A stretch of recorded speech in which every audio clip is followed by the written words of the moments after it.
Bueno, hablando de los casos que hemos visto en que han tenido una evolución satisfactoria en relación a la terapia electroconvulsiva, nos pareció importante revisar este tema, ver qué hay de nuevo en relación a este tema. Y una de las cosas que me gustaría compartir es que muchas veces para nuestro conocimiento general, una de las cosas cuando uno le hablan de terapia electroconvulsiva, lo primero que se le viene a la mente son lo que nos dicen los medios, lo que aparece en las películas, ¿cierto? Y de hecho, antes de llegar a este servicio, para mí también era parte de algo desconocido.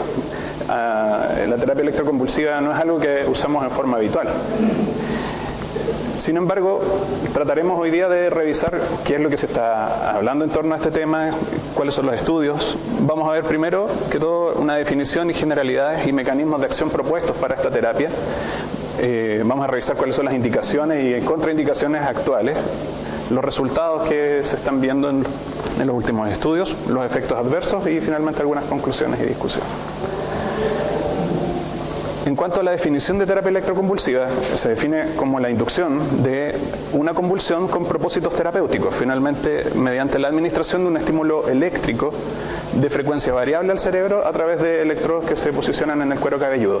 Se habla hoy en día además de que la terapia electroconvulsiva ha sido modificada y esto se refiere a la utilización de anestésicos y relajantes musculares asociados a la misma terapia. Esto ha reducido un poco la aprehensión a esta terapia y además los efectos adversos no deseados que se relacionaban principalmente con las fracturas de columna vertebral y extremidades. Un poco de historia, en 1938, Porcerlet y Vine incorporan esta terapia al arsenal terapéutico de la psiquiatría. Y el año 51 es cuando se empieza a utilizar ya la TEC modificada asociada a los relajantes musculares y la anestesia. Y luego se introduce además la onda de pulso breve que logra disminuir la cantidad de corriente que es necesaria para producir las convulsiones. En los años 70 y en progresivo desarrollo empieza a haber un desprestigio de esta terapia electroconvulsiva, motivado principalmente por el uso represivo que se dio en algunos casos con esta terapia, el movimiento de la antipsiquiatría y además la aparición de los psicofármacos. No es una sola la razón por la que ha sido desprestigiada esta terapia. Me gustaría también mencionar algunas cosas generales en relación a cómo debería hacerse esta terapia acá. El equipo tratante inicialmente, luego hacer una historia clínica y llevar unos exámenes generales, además de un TAC de cerebro para evaluar al paciente, debe presentarlo en una reunión clínica del sector y solicitar la firma del consentimiento informado, que en nuestro protocolo actual, que es del año 2016 al 2020, la vigencia, incorpora que puede ser firmado tanto por el paciente como por algún familiar. Luego, en la preparación del paciente, debe cumplir los criterios para poder hacer esta terapia. Mantener un ayuno por 6 horas, la micción y una evacuación intestinal y retiro de accesorios y toma de signos vitales. Además de eso, durante el procedimiento hay presente un anestesista que lleva la técnica anestésica, aplica la medicación y los relajantes musculares, además de asegurar la vía aérea y la oxigenación del paciente. Finalmente, el psiquiatra de TEC es el que aplica la terapia electroconvulsiva y establece los parámetros de aplicación. En el estado posterior, en recuperación postictal del paciente, el anestesista se asegura de la recuperación y el equipo de enfermería se asegura de la observación continua y el cuidado.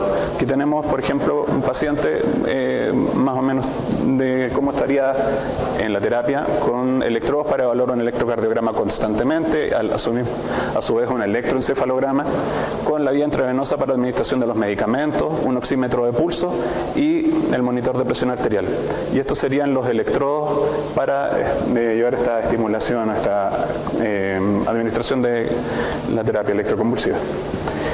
Los mecanismos de acción propuestos son diversos, no hay uno solo que lo explique. Primero se habla acerca de los neurotransmisores, que en el fondo podrían producir un aumento en la liberación de monaminas, especialmente serotonina y noradrenalina. Además de actúan sobre los receptores específicos de estos neurotransmisores. Por otra parte, se habla de una teoría neuroendocrina que también establece una liberación de hormonas como son la CTH, la TSH, la prolactina y endorfinas dentro de las hormonas del hipotálamo y la hipófisis. Otro mecanismo de acción propuesto habla de la neuroplasticidad, principalmente asociado a la liberación del factor neurotrófico derivado del cerebro, el BDNF, y la teoría anticonvulsivante, que también tiene relación principalmente con la disminución del umbral convulsivo asociado probablemente a glutamato y GABA. Si bien todas estas teorías han sido asociadas porque se ha demostrado aumento de todos estos factores, no existe aún una única teoría que permita decir de qué manera está actuando la terapia electroconvulsiva. Puede ser asociada a todas estas propuestas, lo más probable.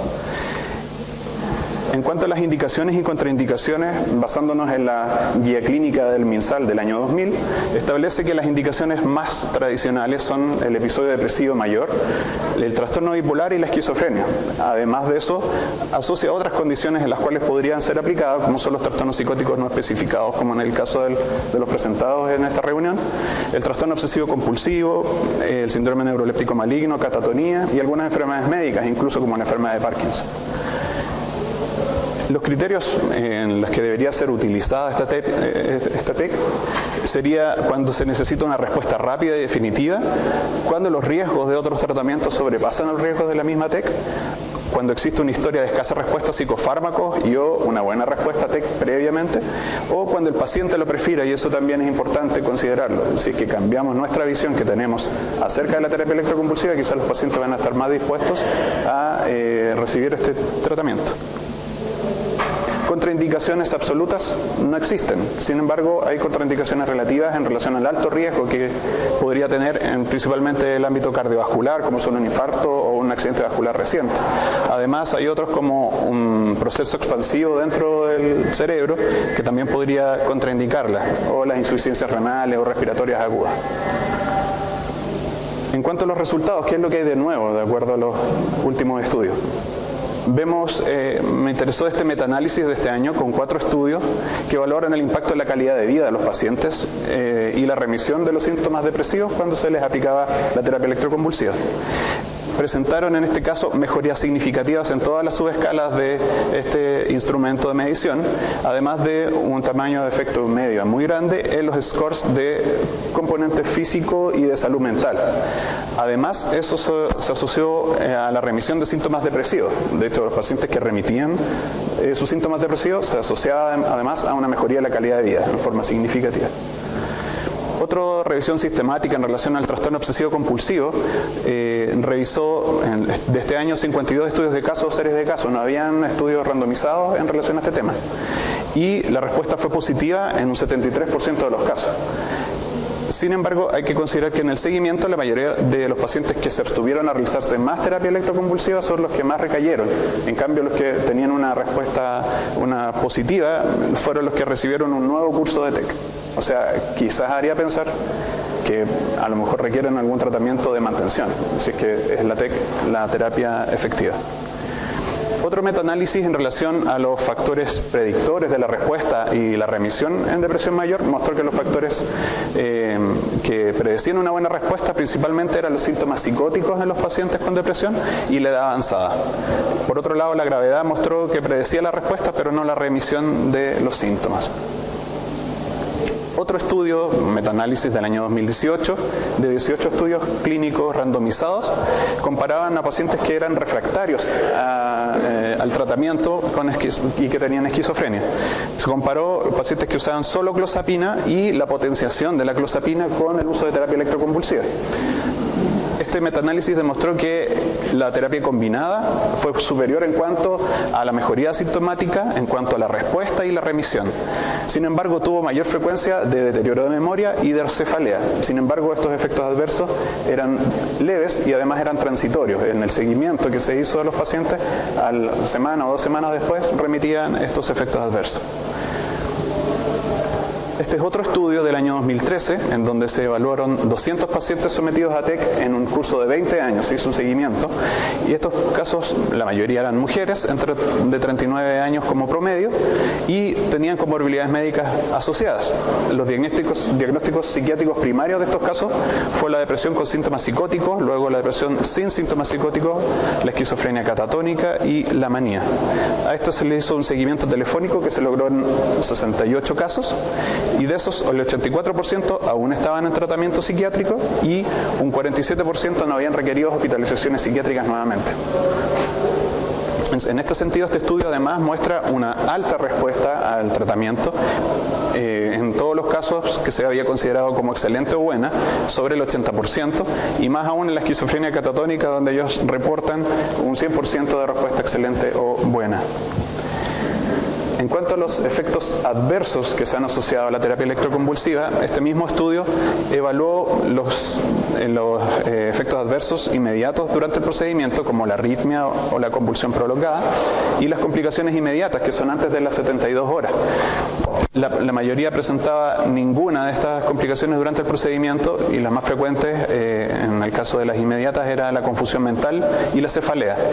Por otro lado, en las complicaciones ya después de los 3 días, la más frecuente era la amnesia lacunar en un 5%, pero hasta en 81% de los casos no presentaban este tipo de efecto adverso.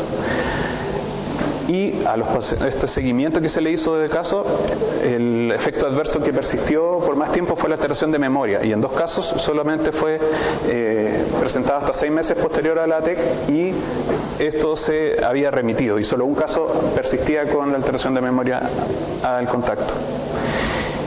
En cuanto a otro estudio, que ya este es un metaanálisis del año 2017 de 11 ensayos clínicos, en cuanto al deterioro de memoria en pacientes con esquizofrenia sometidos a TEC, mostró que al comparar la terapia combinada con antipsicóticos versus la monoterapia, la terapia combinada tuvo peor cociente de memoria en la escala de memoria de Wechsler al finalizar la TEC. Sin embargo, no habían diferencias significativas a las 1 y 2 semanas de seguimiento posterior a la TEC. O sea, volvíamos a insistir en que este puede ser un efecto adverso que es transitorio. Y en cuanto a la mortalidad, este metaanálisis del año 2017 mostró que en un total de 766.180 TEC modificadas, solo habían 16 muertes, con una tasa de mortalidad para TEC de 2,1 por 100.000 tratamientos. Y si eso lo comparamos con la tasa de mortalidad por anestesia general en cirugía, que es de 3,4, es incluso menor. En los 9 estudios, incluso posteriores al año 2001, solo se reportó una muerte. O sea, las muertes causadas por TEC son además extremadamente infrecuentes. Aquí quise demostrar un poco las causas de muerte, y la principal asociada es la anestesia. Incluso 8 de los casos probablemente estaban asociados a la terapia electroconvulsiva, pero no había una certeza de aquello. Bueno, como conclusiones, podemos decir que pocas prácticas médicas tienen tanto cuestionamiento como la terapia electroconvulsiva, y en base a la revisión de la literatura podemos decir que la TEC es altamente eficaz y tiene escaso riesgo. Posee así indicaciones precisas, contraindicaciones y efectos adversos como cualquier otra terapia que empleemos a diario. Los mitos que han sido impuestos históricamente por los medios contrastan con la evidencia científica, y sin embargo a nosotros nos hace reflexionar si estamos viendo la capacidad de entender y consentir para los pacientes en este tipo de tratamiento. Y finalmente, este procedimiento tiene la peculiaridad de posicionar al psiquiatra en un lugar incómodo entre sus propios prejuicios y la evidencia científica, sus conocimientos. El rol finalmente de todo el equipo de salud debiese ser conocer a cabalidad la literatura y las normativas que orientan a la óptima utilización de este recurso terapéutico. Además, parece ser de suma importancia una actualización de la guía clínica de terapia electroconvulsiva, que es del año 2000, por parte del Ministerio de Salud. Esa es la bibliografía.